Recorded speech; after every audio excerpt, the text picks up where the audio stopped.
All right, let's do a little track talk today.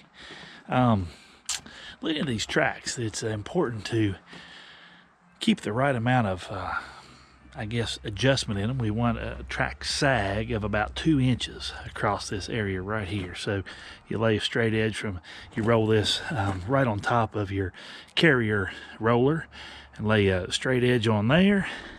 Run it right across to here, and should have about 2 inches of track sag.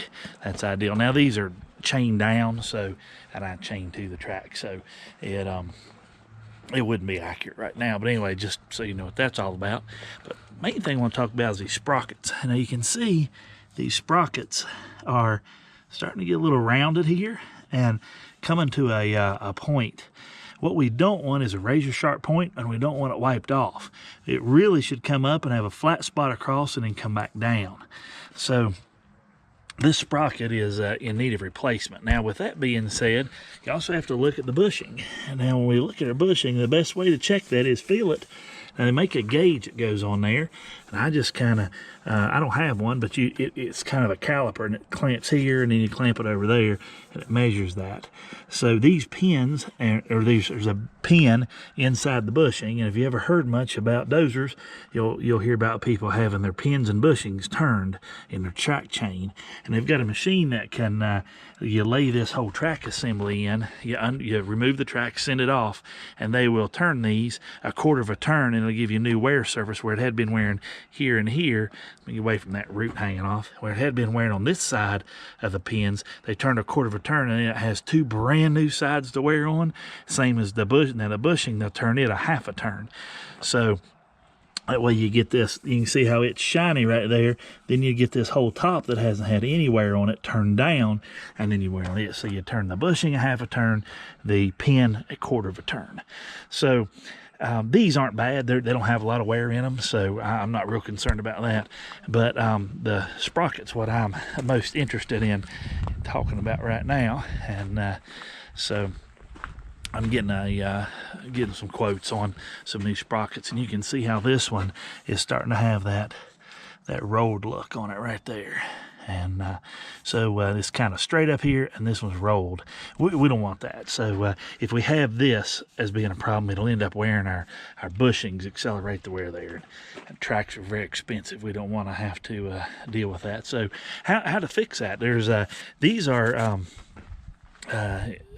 ones that come apart real nice and easy. They're not ones that you have to drive the pins and bushings out of. It doesn't have like a master pin, rather. Let me say that right.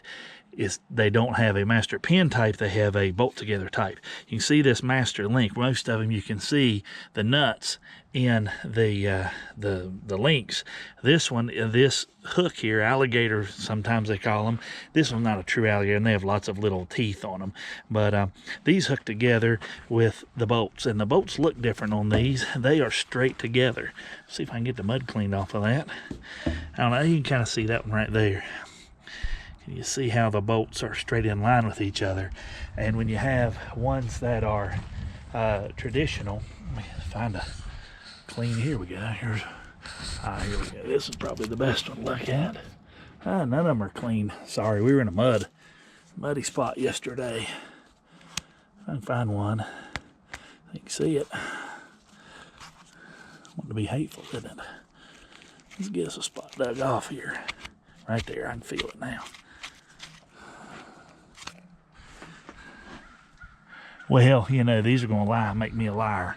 These are straight too, but they are separated more. A lot of them are not straight in a line, they're angled a little bit. So you can look for that angle, and that's a dead giveaway. And the other thing is the separation.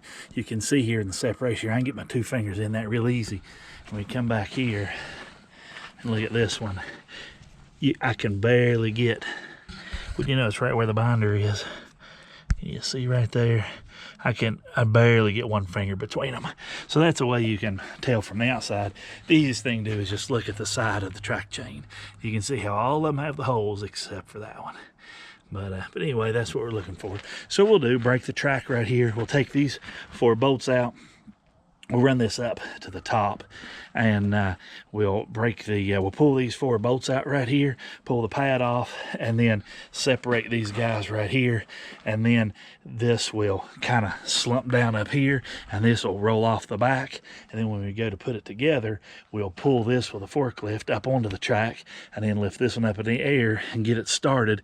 And then it'll lay these pins, or bushings rather, will lay down in the sprockets, and it'll lay down there right where we need it. You can do it on the back or on the front. There's a couple different ways. Sometimes we'll break them on the front and come up to about right here and drop this one. This side will drop, and this one will go back. We'll put the machine up in the air on all the track off the ground, then just simply put the machine in reverse and just roll the tracks right off the back, and they'll fall down off the back.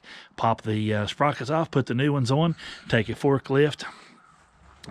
Or sometimes you could even take a slate bar and run it right through these holes if it's got a point on the end of it.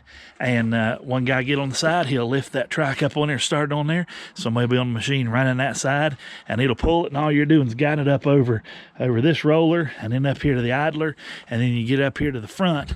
Then we'll pull it tight with a come along, hook it off to the top right here, pick up on this with a crane or a forklift, and then hook a come along off the brush guard and off to here and pull it tight to get that to where it'll drop into place. You'll pull back here several links when it's working up here, and it'll pull it but tight with of course with idler collapse. It gives you more room to work, and then put it right back together. Again, not a huge job, but it's something going to be looking at here. Now, since it's track day, let's just keep walking right over here and continue track talk.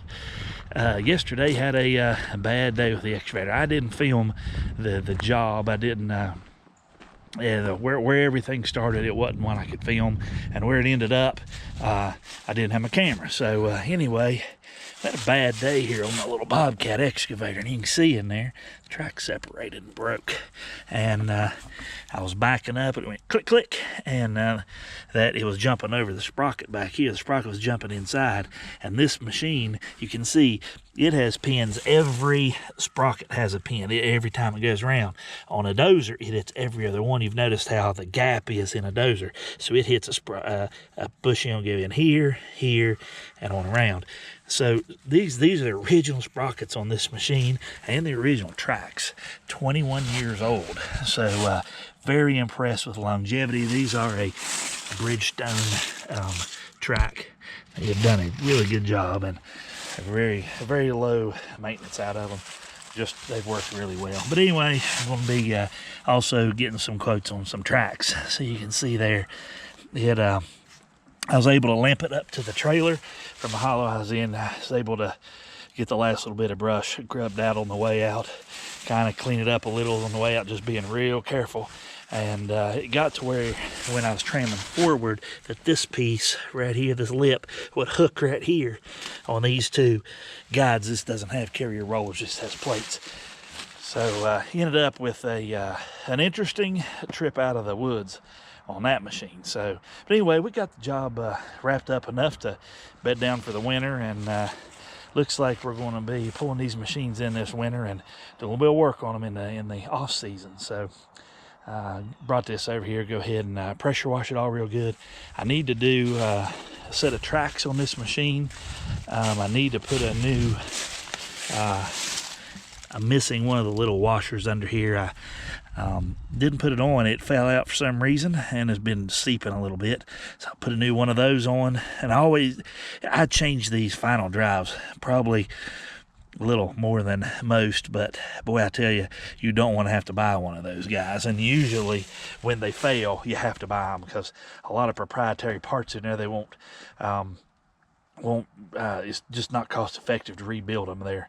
I don't understand all the economics on that, but that's a thing there. And also got a rear main seal that is needing done very badly on this machine.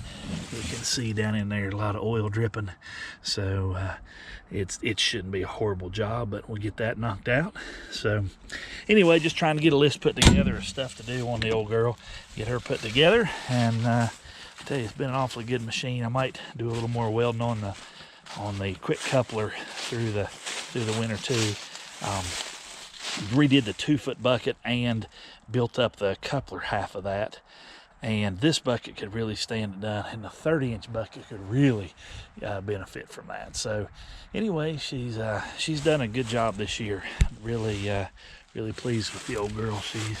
She's done well. Done a lot of work with her through the year and over the summer, and really been a good machine. So just a couple little maintenance things, and like I say, she's due a set of shoes here. So get that coming, and you can tell they were pretty cracked up anyway. I was making a comment to a guy I go to church with how they just didn't look like they had much more time left in them. I think that was last week, and then this week they went. So anyway, it's I think it was Saturday a week ago that we were talking about that. So anyway, they almost made another week after talking about it, but they've been really good tracks. And like I say, the only other issue I've ever had with them was this side right here derailed one time about 3 years ago, and it was just one of those. I had it in a perfect spot it was in a curve. It had a lot of weight on it. I was all hanging over it, and I was driving it, and it's one of those perfect situations for it to all go wrong. But it didn't take much to get it back on. It flopped right back over, and it went to the inside, which is odd, and it was a little more tricky, but it actually was handy because I was able to just stick a piece of wood in there, and it forced it right back up as it drove past it. I just stuck the wood right in. It was almost rubbing this stuff right here, so I just stuck a piece of wood right there, and I called my wife and had her come up and back the machine up. As it backed up, it rolled it right into place, and worked great. So it's been a great machine, and really, I run this thing in harsh conditions all the time. It was in a rock bar when this happened, and it's always in rough spots. It's never seen an easy. Alrighty. Apparently my GoPro likes to work for 11 minutes and 47 seconds and then quit altogether. So used to do it and then keep recording. So I don't know. I lost the end of that. But anyway, it's hopefully got to see a little bit of what was going on there with some track stuff. We'll get these things all wrapped up over the winter, and we'll get back in ready to roll. Hopefully it'll be up and going by the spring when the weather breaks. Thanks a bunch. Talk to you later.